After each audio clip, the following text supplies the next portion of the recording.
my arm moving? Hi, everyone. It's Mrs. Kinnaman.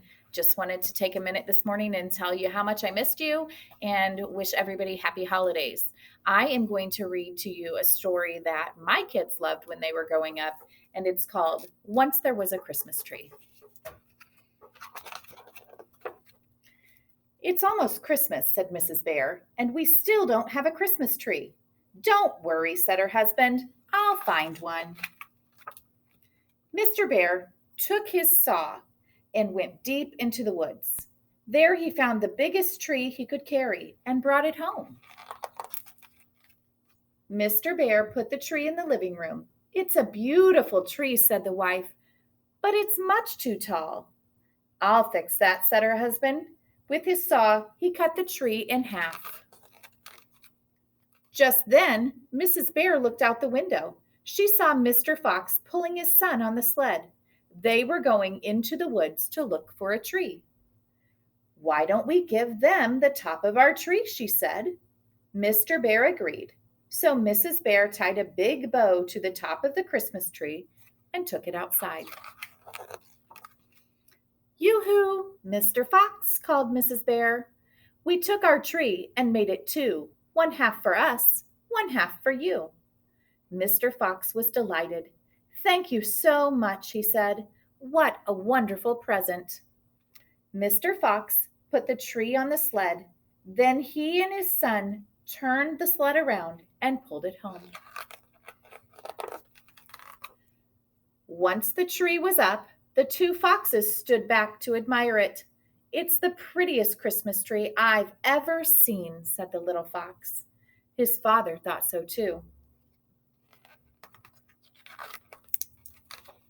They were just about to decorate their tree when Mr. Fox thought of his friend, Old Rabbit. Old Rabbit lives all alone, he said, and he doesn't have a tree this year. Our tree is big, said his son. Why don't we share it with him? Good idea, said Mr. Fox. So he took his saw and cut their tree in half. Together, Mr. Fox and his son took the top of their Christmas tree to Old Rabbit's house. When Old Rabbit opened the door, Mr. Fox and his son said, We took our tree and made it two, one half for us, one half for you. Tears came to Old Rabbit's eyes when he saw their gift. How kind of you both, he said. Old Rabbit brought the Christmas tree into the house and put it in his window. Next, he put a silver star on top of the tree. Then, one by one, he added the ornaments. Old Rabbit was almost done when, oops!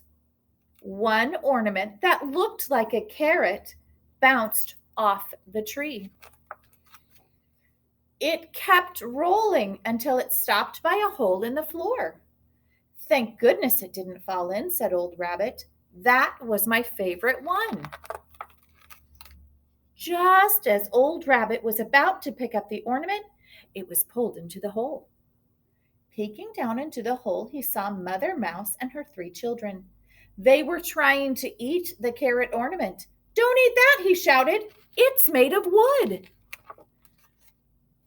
Old Rabbit saw that the mouse family was hungry, so he invited them to dinner.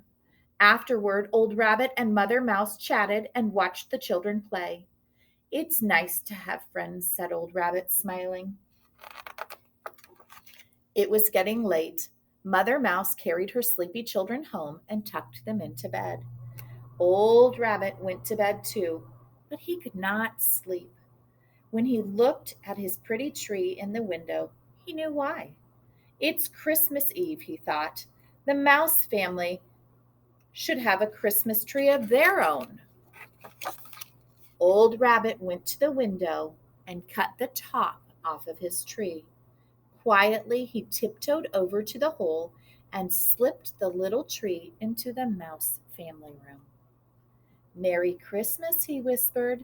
I took my tree and made it two, one half for me, one half for you. Then Old Rabbit tiptoed back to his bed and went to sleep. Once there was a Christmas tree, but sharing made it 4, and Santa Claus left presents under every one. Thanks for listening. Happy holidays. Merry Christmas, everyone. Hope to see you soon.